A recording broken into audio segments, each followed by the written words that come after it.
Hi, my name is Manny Peng. In this video, I will show you how to deploy a Trellix Lighting server for a site with both WaveLinx wireless and WaveLinx wire installed. So at this point, we're almost done. The next step here is to obtain the correct Trellix software license. All Trellix server come with a default license. During the discovery phase of the Trellix core setup, the number of lighting devices is determined and it is actually getting compared against the license itself. For example, the default license allows you to have only 250 devices. But if you discover 300 devices, then that means that the number of connected devices exceeds the license limit. And when that's the case, then it's going to trigger a 30-day grace period. So unless the license is upgraded, you will get a warning message that will be displayed on each time that you log in, starting 5 days before the end of the grace period.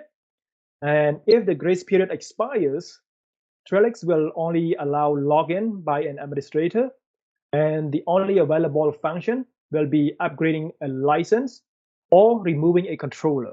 All other features will be unavailable. This is why it's very important that proper license is obtained before the grace periods expire.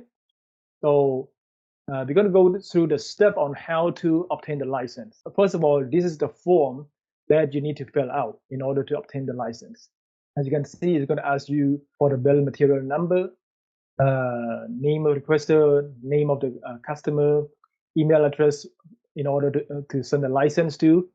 The main thing here is looking for the Trellix core system ID and the version of the software.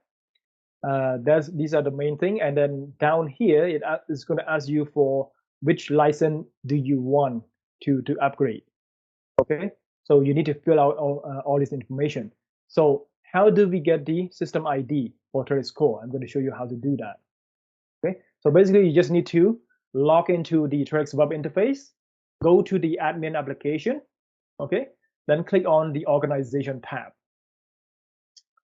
Once you're there, you have to click on this copy ID button because this is your system ID, right? You need to copy that, and then you need to paste it into the license request form that I showed you earlier, and you need to fill out the rest of information regarding the license that you need, and then you have to email that completed form to lcservices@cooperlighting.com.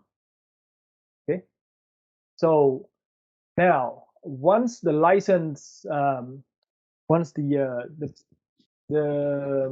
people who take care of licensing receive your form, they will send you back with the license.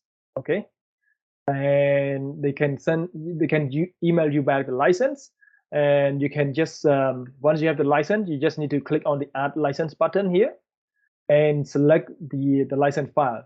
That license file is actually in .json format.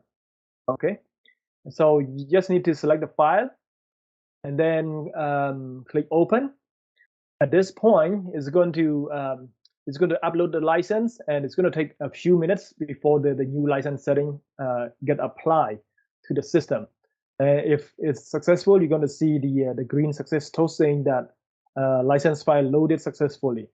Okay, and that's it. That's the process on how to obtain the Trellix license, to request for the Trellix license, and upload the license to Trellix core. Okay.